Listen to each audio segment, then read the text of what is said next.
আসসালামু আলাইকুম। সর্বশেষ আপডেট আন্তর্জাতিক বাংলা সংবাদে আপনাদের স্বাগতম। শুরুতে জানিয়ে দিচ্ছি সংবাদ শিরোনাম। প্রথমবারের মতো ইসরায়েলের প্রধান বিমান ঘাঁটিতে হামলা হিজবুল্লাহর। একই সঙ্গে জানিয়ে দিচ্ছি গাজায় ইসরায়েলি হামলায় নিহত আরো ৪৭ ফিলিস্তিনি। অন্যদিকে লেবাননে আরো অভ্যন্তরে ঢোকার চেষ্টা, ইসরায়েলের ৬ সৈন্য নিহত। এবার হোয়াইট হাউসে বাইডেন ট্রাম্পের বৈঠক। এবং সর্বশেষ জানিয়ে দেব গাজা যুদ্ধে প্রকৃত বিরতির আহ্বান ব্লিংকেনের। এতক্ষণ শুনছিলেন সংবাদ শিরোনাম, এবার বিস্তারিত। প্রথমবারের মতো ইসরায়েলের প্রধান বিমান ঘাঁটিতে হামলা। প্রথমবারের মতো ইসরায়েলের প্রধান বিমান ঘাঁটিতে হামলা চালিয়েছে লেবাননের প্রতিরোধ যোদ্ধা হিজবুল্লাহ। ঘাঁটিটিতে এ হামলা চালানো হয়েছে। মেহের নিউজ এজেন্সি এই প্রতিবেদন জানিয়েছে। আমাদের হিজবুল্লাহ জানিয়েছে ইসরায়েলের প্রধান বিমান ঘাঁটিতে উত্তেজনার মধ্যে প্রথমবারের মতো হামলা চালিয়েছে তারা। এ সময় ঘাঁটিটিকে লক্ষ্য করে এবং নিশানা করে ব্যাপক হারে রকেট ছোড়া হয়। গোষ্ঠীটি জানিয়েছে তারা ইসরায়েলের গুরুত্বপূর্ণ হামোট্রিম ঘাঁটিতে হামলা চালিয়েছে। এই ঘাঁটিতে বিমান বাহিনীর অবসান, পরিবহন ও ইঞ্জিন কারখানা রয়েছে। হামলায় এগুলো নিশানা করা হয়েছে। ইসরায়েলের এই ঘাঁটিটি লেবাননের ফিলিস্তিনি সীমান্ত থেকে আনুমানিক ৪০ কিলোমিটার দূরে অধিকৃত হাইফা শহরের দক্ষিণে অবস্থিত। হিজবুল্লাহ জানিয়েছে ইসরায়েলে এই হামলায় ছিল খাইবার সিরিজের অপারেশনের অংশ। এটি মূল লক্ষ্য সংবেদনশীল গোয়েন্দা ঘাঁটি এবং অন্যান্য কৌশলগত অবস্থান। এছাড়া হুনিন ব্যারাকের রামিম ব্রিগেডের কমান্ডার সেন্টারও ড্রোন ছোড়া হয়েছে। এটি তার লক্ষ্যবস্তু সফলভাবে আঘাত হেনেছে। বিবিসির এক বিশ্লেষণে বলা হয়েছে সর্বাত্মক যুদ্ধের দ্বার প্রান্তে এবার মধ্যপ্রাচ্য।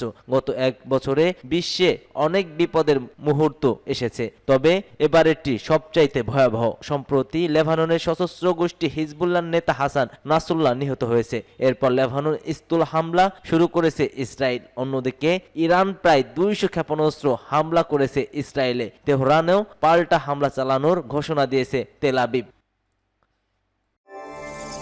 গাজায় ইসরায়েলি হামলায় নিহত আরো ৪৭ ফিলিস্তিনি। ফিলিস্তিনের গাজায় থামছে না ইসরায়েলি বাহিনীর বর্বর হামলা। ইসরায়েলি হামলায় আরো ৪৭ ফিলিস্তিনি নিহত হয়েছে। আহত হয়েছে অন্তত ১৮২ জন। হামলার পর ধ্বংসস্তূপের নিচেও আটকা পড়ে আছে অনেকেই। কাতার ভিত্তিক সংবাদ মাধ্যম আল জাজিরা আজ এক প্রতিবেদনে এসব তথ্য জানিয়েছে। প্রতিবেদনে বলা হয়েছে গাজায় উপত্যকায় ইসরায়েলের চলমান হামলায় আরো ৪৭ ফিলিস্তিনি নিহত হয়েছে। এ নিয়ে গত বছরের অক্টোবর থেকে এ পর্যন্ত ইসরায়েলের হামলায় মোট নিহতের সংখ্যা দাঁড়িয়েছে ৪৩,৭১২ জন। মন্ত্রণালয়ের এক বিবৃতিতে বলেছে নিরলস এই হামলায় আরো অন্তত ১,০৩,০০০-এরও বেশি মানুষ আহত হয়েছেন। মন্ত্রণালয় আরো জানিয়েছে যে গত ২৪ ঘন্টায় ইসরায়েলি বাহিনীর হামলায় ৪৭ জন নিহত এবং ১৮২ জন আহত হয়েছেন। উদ্ধারকারীরা পৌঁছাতে না পারায় অনেক মানুষ এখন ধ্বংসস্তূপের নিচে পড়ে আছে এবং রাস্তাঘাটে আটকে রয়েছেন অনেকেই। জাতিসংঘের মতে ইসরায়েলের বর্বর হামলার কারণে গাজার প্রায় ৮৫% ফিলিস্তিনি বাস্তুচ্যুত হয়ে আছে। আর খাদ্য, শিশু সহ বিশুদ্ধ পানি এবং ঔষধের তীব্র সংকটের মধ্যে গাজার সকলের এই নিরাপত্তাহীন অবস্থার মধ্যে রয়েছে, যেখানে বেশিরভাগ শিশুই ক্ষুধার্ত এবং অসুস্থ হয়ে পড়ে আছে। লেবাননে আরো অভ্যন্তরে ঢোকার চেষ্টা, ৬ ইসরায়েলি সেনা নিহত। দক্ষিণ লেবাননের দ্বিতীয় ধাপের স্থূল অভিযানে দেশটির আরো অভ্যন্তরে ঢোকার চেষ্টা করেছে দখলদার সেনাবাহিনী। এ সময় হিজবুল্লাহর প্রবল প্রতিরোধ যুদ্ধে ইসরায়েলি বাহিনীর আরো ৬ জন সেনা নিহত হয়েছে।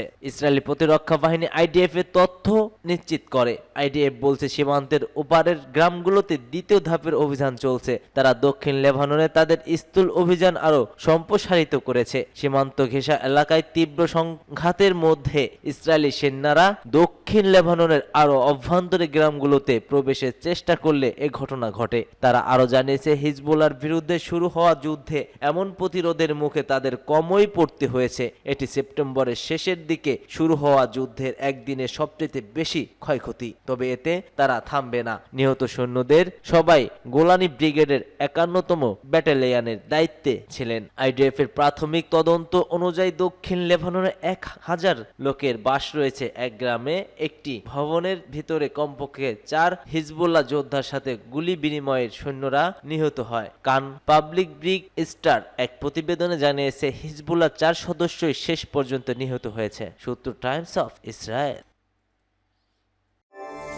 হোয়াইট হাউসে বাইডেন ট্রাম্পের বৈঠক। ক্ষমতা হস্তান্তরের প্রতিক্রিয়া হিসেবে নবনির্বাচিত প্রেসিডেন্ট ডোনাল্ড ট্রাম্পকে হোয়াইট হাউসে স্বাগতম জানিয়েছেন বর্তমান প্রেসিডেন্ট জো বাইডেন। স্থানীয় সময় ওভাল অফিসে এই দুই নেতার বৈঠকে অনুষ্ঠিত হয়। এ সময় করমর্দন করে একে অপরের অভিনন্দন জানিয়েছে। বৈঠকে এই দুই নেতার মধ্যে মধ্যপ্রাচ্য, ইউক্রেন ইস্যু সহ গুরুত্বপূর্ণ বিভিন্ন বিষয়ে আলোচনা হয়। বৈঠকে বর্তমান প্রেসিডেন্ট জো বাইডেন জানান তিনি শান্তিপূর্ণভাবে ক্ষমতায় হস্তান্তর করতে চান। প্রসঙ্গত, এর আগে 2020 সালে ওভাল অফিসে আরও একবার এই দুই নেতার বৈঠক হয়েছিল।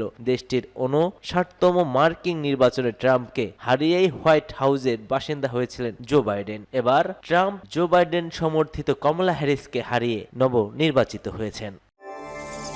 গাজার যুদ্ধের প্রকৃত বিরতির আহ্বান এবার ব্লিংকেনের। গাজা যুদ্ধে প্রকৃত ও সম্প্রসারিত বিরতির আহ্বান জানিয়েছেন যুক্তরাষ্ট্রের পররাষ্ট্রমন্ত্রী অ্যান্টনি ব্লিংকেন, যেন গাজাবাসীদের কাছে ত্রাণ পৌঁছে দেয়া যায়। বেলজিয়ামের রাজধানী ব্রাসেলস সফরকালে ব্লিংকেন সাংবাদিকদের বলেন, যুক্তরাষ্ট্র গাজার বড় এলাকা জুড়ে প্রকৃত ও সম্প্রসারিত বিরতি দেখতে চায়। সব ধরনের যুদ্ধ ও সংঘাতে বিরতি দেয়া হোক, যাতে যেসব মানুষের সাহায্য সহযোগিতার প্রয়োজনীয় তাদের কাছ তাকে কার্যকরভাবে পৌঁছে দেওয়া যায়।